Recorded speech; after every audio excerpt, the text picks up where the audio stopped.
बिस्मिल्लाहिर्रहमानिर्रहीम। अस्सलामुअलैकुम। National news के साथ मैं हूं सूफिया मलिक। हेडलाइंस आपने जानिब बढ़ते हैं खबरों की तफसीलात की जानिब। खबर शामिल करते हैं पाकिस्तानी अदाकारा ऐमन खान ने रमज़ान डे 2 की अफ्तारी की तैयारियां भी फैंस के साथ शेयर करके अपना मेन्यू बता दिया। ऐमन खान ने कम उम्र में शोबिस की दुनिया में कदम रखा और कैरियर में नाम कमाने के साथ साथ अपनी ज़िंदगी के हमसफर का इंतखाब भी कर लिया, जो कोई और नहीं बल्कि उनके साथी अदाकार मुनीब भट्ट थे। ऐमन खान ने शादी करने के साथ ही ड्रामा इंडस्ट्री को खैरबाद कह दिया, जिसके बाद से ज़िंदगी अपने शोहर और बेटियों के नाम कर चुके हैं, लेकिन सोशल मीडिया पर मुतहरिक रहते हुए अपने फैन से ताल्लुक तहाल जोड़ा हुआ है। ऐमन खान ने रमज़ान 2025 के आगाज़ के साथ ही अपने मिनी व्लॉग्स फैंस के साथ शेयर करना शुरू कर दिए, जिसमें वो अफ्तारी की तैयारी करती नजर आई।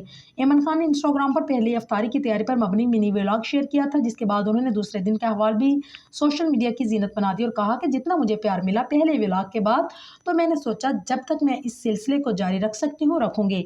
अदाकारा ने बताया कि मुझे एक वीडियो बनानी है तो पहले इसके लिए तैयार होंगी, जिसके बाद अफ्तार का काम करूंगी। अदाकारा ने वीडियो में मेकअप करना शुरू किया और बताया कि उनकी बेटियां उन्हें मेकअप करता देखकर बहुत परेशान करती हैं, क्योंकि उन्हें खुद भी करना होता है। इसलिए वो बेटियों को किसी और कमरे में बैठाकर आई, लेकिन दोनों ही बेटियों ने आखिरकार उन्हें ढूंढ ही लिया। अदाकारा फिर किचन में अफ्तारी बनाने में मसरूफ नजर आई। उन्होंने इंकशाफ किया कि आज पकौड़े नहीं बनाएंगे, क्योंकि कल उनको बनाने में बहुत मेहनत लगी थी। ऐमन खान ने दूसरे रोज़े की अफ्तारी का मेन्यू बताया, जिसमें ब्रेड रोल, समोसे और फ्रूट चाट शामिल थे। इस व्लॉग में ही ऐमन खान अपनी बेटी अमन मनीब को मैथ्स का होमवर्क करवाती भी नजर आई। फैंस की जानिब से इस वीडियो को तारीफें भी मिल रही हैं और तनकीद का भी सामना है, जो ऐमन खान की हर वीडियो पर देखा जा सकता है।